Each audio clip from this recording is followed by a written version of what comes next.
Selamat pagi, Godly Family yang dikasihi Tuhan Yesus Kristus. Salam. Sebelum kita memulai segala aktivitas kita pada hari ini, marilah kita bersama-sama menikmati teh hangat. Teduhkan hati, hadirkan semangat.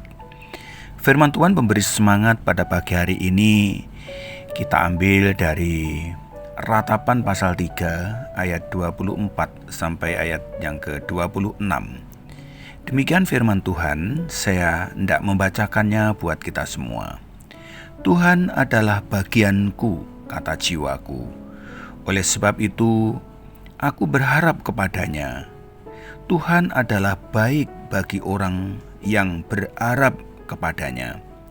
Bagi jiwa yang mencari Dia, adalah baik menanti dengan diam pertolongan Tuhan. Godly Family yang dikasihi Tuhan Yesus Kristus, setelah Yeremia menggambarkan penderitaan yang terus memuncak dari tahap ke tahap sejak Ratapan 3 ayat 1 yang memuncak dengan pahit serta getir dan racun dalam ayat 19 dan 20. Tiba-tiba ia memalingkan muka dari kekelaman itu dan menyatakan bahwa kendati kekelaman melanda hidup, sesungguhnya ada secercah harapan karena kasih setia Tuhan yang terus hadir. Dalam segala keadaan hidup, Tuhan setia bersama umat-Nya. Kalau begitu, timbul satu pertanyaan. Kenapa umat masih merasakan kesulitan hidup? Dan kenapa Tuhan tidak mengangkat saja semua penderitaan?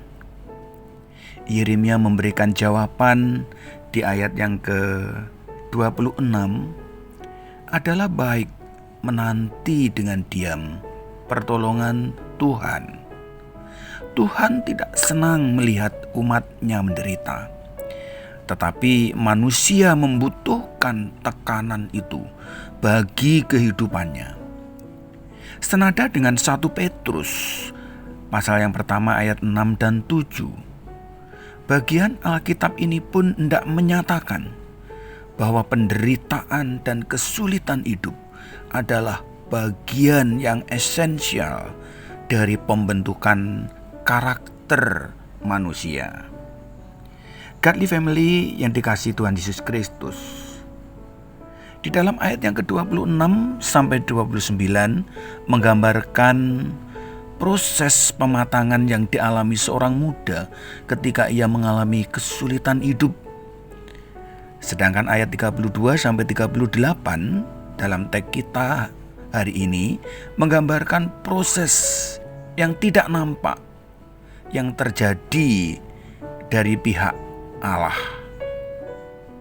Dapat dikatakan itulah pernyataan iman Yeremia yang melandasi pengharapannya di tengah kekelaman hidup. Saudaraku, pada akhirnya Yeremia mengingatkan kita bahwa di tengah kesulitan hidup, beriman kepada Tuhan adalah hal yang mendasar. Maka tugas kita bukanlah menebak-nebak apa yang terjadi di pihak Tuhan. Apa rencana Tuhan? Kenapa Tuhan berbuat begini? Kenapa Tuhan berbuat begitu? Dan lain sebagainya.